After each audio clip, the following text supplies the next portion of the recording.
உள்ள வந்திருக்கவங்க எல்லாருக்கும் வணக்கம். எங்களுடைய இயக்குனரும் ஹீரோயின் வந்து நேராக கேள்வி பதிலுக்கு போகலான்னு சொன்னதுனால ஒரு ஃபார்மாலிட்டிக்கு வழக்கமாக உங்கள்கிட்ட பேசின ஒரு பழக்கத்தில் சரி நான் முதல்ல பேச ஆரம்பிச்சுட்டு அப்புறம் கேள்வி பதிலுக்கு போயிடலாம். எங்கேருந்து ஆரம்பிக்கிறதுன்னு தெரியல. ஏன்னா இந்த படம் ஆரம்பிக்கிறதே ஒரு ஒரு நிறைய சண்டை சச்சரவுக்கு நடுவில் தான் இந்த படம் முதல்ல தொடங்குது. முதல்ல அந்த இயக்குனரும் இந்த நடிகரும் ஒன்று சேர அந்த அந்த விஷயம் தொடங்குனது வந்து ஒரு எங்களுக்கே எதிர்பார்க்கல. நானும் வந்து என்றைக்குமே இவரோட வேலை செய்யக்கூடாதுன்னு இருந்து, அவரும் என்னோட வேலை செய்யக்கூடாதுன்னு இருந்து, அதுக்கப்புறம் அவர் ரொம்ப சாதாரணமான ஒரு ஏன்னா 2 பேருக்கும் பெருசா தனிப்பட்ட முறையில் கோவம் எதுவும் இல்லாதனால, ஒரு சின்ன ஒரு பூ மலர்வதை போல அந்த அன்பு வந்து அவ்வளோ நேரம் கோவம் எல்லாம் மறந்து ஒரு அன்பை மலர்ந்து, அதுக்கப்புறம் வந்து அவர் கதை சொல்லி, அதுக்கப்புறம் படபடன்னு எல்லாமே நடந்துருச்சு. ஒரு கிட்டத்தட்ட ஒரு எனக்கு அவர் 2009 தெரியும்னு நினைக்கிறேன். இல்லை சார் 2009 தெரியும். இன்றைக்கி தான் மத்தியானம் பேசினோம். அவருக்கு நேஷனல் அவார்டு வரும்போது நான் அவரை என்னோட திருநெல்வேலி பொருட்காட்டு படத்துக்கு ஆடியோ லான்ச்சுக்கு இன்வைட் பண்ண போனேன். நானும் அவர் மட்டும் தான் இருந்தோம். அவருக்கு வந்த மெசேஜ் எதுவும் நான் தான் படித்து சொன்னேன். ஃப்ளைட் டிக்கெட் எதுவும் நான் தான் படித்து அவருக்கு சொன்னேன். ஸோ ஏதோ ஒரு ஒரு பெரிய சர்க்கிள் வந்து ஒரு கம்ப்ளீட் ஆன மாதிரி இருந்தது. ஸோ இந்த படம் தொடங்கினதே ரொம்ப ஒரு அழகான அற்புதமான ஒரு அனுபவம். அப்புறம் எங்கள் ப்ரொடக்ஷன் கம்பெனி சத்யஜோதி பற்றி ரொம்ப நாள் தெரியும். ஆனால் அவங்க 3ஆம் பிறை இதெல்லாம் அவங்க பண்ணவங்க, அது அங்கே தான் தொடங்கியிருக்காங்கிறது எனக்கு பெரிய ஆச்சரியம். சார் உங்கள் ப்ரொடக்ஷனில் வேலை பார்த்ததுல எனக்கு ரொம்ப பெரிய சந்தோஷம் சார். ரொம்ப பெரிய சந்தோஷம் சார். இது வந்து இவ்வளோ படங்கள் பண்ண இந்த நிறுவனத்தோடு நான் வந்து முதல் முறை சேர்ந்து படம் பண்ணல வந்து ரியலி ரொம்ப ரொம்ப பெருமையாகவும் இருக்குது, ரொம்ப சந்தோஷமாகவும் இருக்குது. நாங்கள் எல்லாம் ரொம்ப சந்தோஷமாக படம் பண்ணோம் சார். ரொம்ப நன்றி அதுக்கு. அப்புறம் எங்கள் ஹீரோயின் நித்யாவோட நான் 2019 வந்து 2020 வந்து 19 அப்படின்னு சொல்லிட்டு ஒரு மலையாள படம். அதில் ஒரு சின்ன கெஸ்ட் ரோல். ஆக்சுவலாக அது ஃபீமேல் சென்ட்ரிக் ஃபிலிம். அந்த டைரக்டர் வந்து அவங்க பேர் இந்து. ஸோ அவங்க நித்யா தான் நடிக்கிறாங்க எனக்கு தெரியாது. ஆக்சுவலாக வந்து இந்துவோட கதை பிடிச்சி போய் அவங்களுக்காக பண்ணலான்னு சொல்லி போனது அது. அப்போ 2 பேரும் ஏதாவது ஒரு நல்லா எல்லாம் சேர்ந்து போய் ஒரு படம் ஒர்க் பண்ணுவோம் அப்படின்னு பேசிட்டு வந்தது. அதுக்கப்புறம் இப்படி நடக்கணும் எதிர்பார்க்கல. ஏன்னா இந்த மாதிரியான ஒரு படம் நித்யாவோட ஒர்க் பண்ண ரொம்ப ஆசை இருந்துச்சு. ஆனால் இந்த மாதிரியான ஒரு படத்தில் அவங்களோட ஒர்க் பண்ணது பெரிய சந்தோஷம். படம் பார்க்கும்போது அவங்க எல்லாருக்கும் தெரியும். இந்த கதாபாத்திரத்தில் நித்யாவை தவிர வேறு யாரையும் இமேஜினே பண்ண முடியாது. எனக்கு தெரிஞ்சிருக்கு அவங்க பண்ண எல்லா படத்துலையும் அப்படிதான் நினைக்கிறேன். நித்யா ஒரு படம் நடித்தாங்கன்னா அதுக்கப்புறம் அந்த அந்த இடத்துல வேற ஒருத்தரை வச்சு பார்க்கவே முடியாது. அதுதான் நித்யா. ஏன்னா அது சும்மா வந்தோம், இது சீனு, இது டயலாகு, ஓகே இது கோரியோகிராஃபி, இதை நடிப்போம் அப்படின்லாம் இல்லை. அதை முழுமையாக புரிஞ்சுக்கிட்டு அது என்ன பண்ணலாமோ, இன்னும் எப்படிலாம் பண்ணலாமோ, டைரக்டருக்கு என்னெல்லாம் தேவையோ அது எல்லாத்தையும் சரியாக புரிஞ்சுட்டு அதை சரியாக பண்ணிடணும் மெனக்கிடக்கூடிய ஒரு ரொம்ப அற்புதமான ஒரு ஆர்டிஸ்ட். நான் நித்யாவோட ஒர்க் பண்ணது ரொம்ப பெரிய சந்தோஷம். தேங்க்ஸ் நித்யா. இந்த படத்தில் நீங்கள் வந்து ரொம்ப நன்றி. பாண்டா சார் பற்றி சொல்லிட்டேன், சண்டே பற்றி தான் சொன்னேன். ஆனால் நிறைய பேரோட ஒர்க் பண்ணியிருக்கோம். ஆனால் அது ஒரு பிரயாணம் மாதிரி வச்சுக்கோங்களேன். நம்ம ரொம்ப தூரம் பிரயாணம் போயிட்டே இருப்போம். அந்த பிரயாணம் செய்யப்பட்டு ஒரு 500 கிலோமீட்டர் பிரயாணம் பண்ணுறோன்னா ஒவ்வொரு கிலோமீட்டரும் மனசில் தங்காது. ஆனால் அது ஒரு 5-6 இடங்கள் எங்கேயாவது இலைப்பாறை இருப்போம், ஏதாவது இடத்த உட்காந்து ரசிச்சிருப்போம், எங்கேயாவது சாப்பிட்ருப்போம், எங்கேயும் சும்மா வெறும்னே இருந்திருக்கும். சில இடத்துல மேகங்கள் அழகாக இருக்க ரசிச்சிருப்போம், படங்கள் எடுத்திருப்போம். அந்த ஞாபகங்கள் மட்டும் வந்து அந்த பிரயாணத்தினுடைய மெமரிஸ்.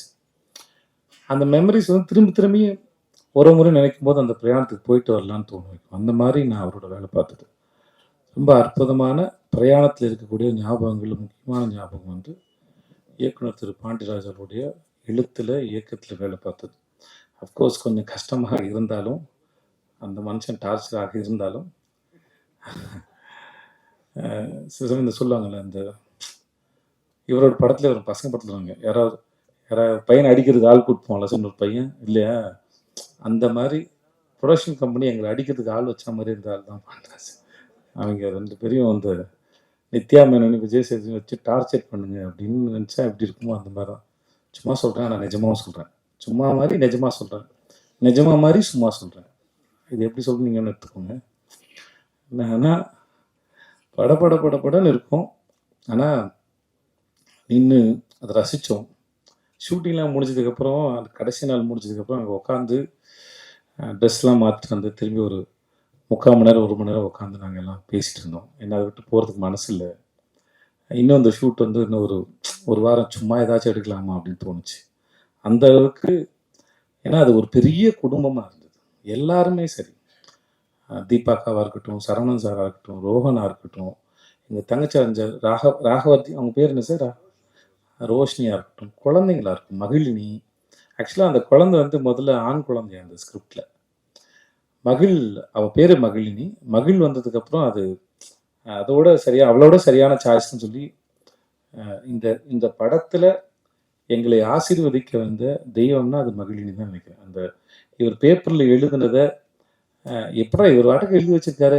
இவங்க சண்டை போட்டுட்டு இருக்காங்க. குழந்தை தூங்குது. திடீர்னு குழந்தை முழிக்குது. திடீர்னு குழந்தை பேசுது. அப்படிலாம் ஒருத்தர் எழுதும்போது நம்மலாம் நடிச்சிருவோம். ஒரு 1 வயசு குழந்தை இதெல்லாம் பண்ணுனா எப்படி தான் அத எக்ஸிக்யூட் பண்ண போறாங்கன்னு எனக்கு பெரிய ஆச்சரியமா இருந்தது. கேட்டேன். சார் இதெல்லாம் நடக்குமா சார்? எழுதி வச்சிருக்கீங்கன்னா? அதெல்லாம் நடக்கும் சார். வாங்க சார் அப்படின்னு. ஏன்னா நான் பசங்க பண்ணியிருக்கேன். பசங்க இப்படி பண்ணியிருக்கேன். எனக்கு தெரியும்னாரு. நான் ஏதோ பேசுறாரு. இப்ப ஓகே அதெல்லாம் கொஞ்சம் வளர்ந்த குழந்தைங்க. இந்த குழந்தை எப்படி? எனக்கு பசங்க ஒன்லயே ஒரு ஒரு குழந்தை வந்து வீட்டுக்குள்ள ஓடிட்டே இருக்கும்ல. அது நான் அது நான் அந்த அந்த அந்த ஷாட் ரொம்ப ரசிச்சேன். அந்த ஒரு குழந்தை வந்து அந்த அந்த அந்த கதையோ, அந்த காட்சியோ வந்து ரொம்ப நிஜமானதாக, உயிருள்ளதா மாத்துது. அந்த குழந்தை எதுலயும் பார்ட்டிசிபேட் பண்ணாலும் பரவால்ல. அது சுத்திக்கிட்டு இருக்கும்போதே வந்து அது ரொம்ப உயிருள்ளதா மாறுது. அந்த மாரி மகிழ், அப்புறம் முத்துமணிமால 2 பேர் இருக்காங்க. முத்துமணிமால கூட கொஞ்சம் வளர்ந்த குழந்தை தான் அது. ஆனா மகிழ் வந்து ரொம்ப குட்டி பாப்பா. ஆனா இந்த கதையில ஒரு டைரக்டர் என்னெல்லாம் எதிர்பார்த்தாரோ, அது அத்தனையும் ரொம்ப அழகா பண்ணா. ஒரு ஸ்டேஜ்ல எங்கள புரிஞ்சுக்கிட்டா, ஓகே. இந்த ஷாட் எடுக்கிற நேரம் மட்டும் தான் இவங்க கூட இருக்கணும் இல்லையா? மத்த நேரம் நான் எங்க அப்பா கூட இருந்துக்கலான்னு. பட் அந்த குழந்தை வந்து நித்யாவோடையும், தீபா கூட ரொம்ப பெட்டா இருந்தது. என்ன பார்த்து கொஞ்சம் பயப்படும்.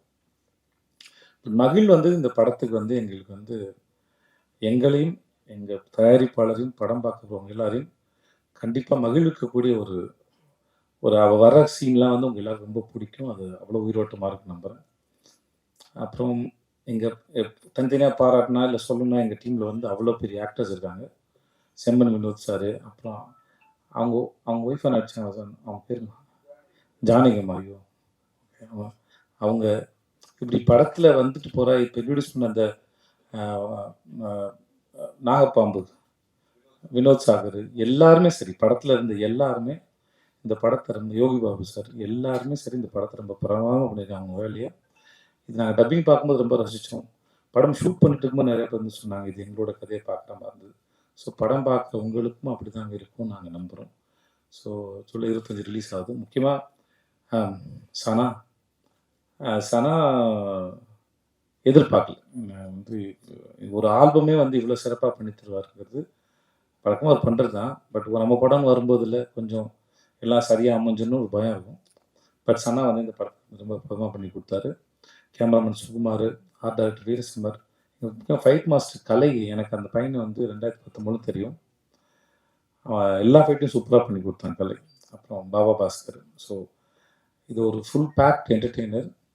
அ படம் பார்க்கும்போது கண்டிப்பா எல்லாரும் ரொம்ப என்ஜாய் பண்ணுவீங்க. அப்படின்னு நாங்க முழுமையா நம்புறோம். ஜூலை 25 ரிலீஸ் ஆகுது. தியேட்டருக்கு வந்து பாருங்க. ரொம்ப நன்றி. Thanks so much.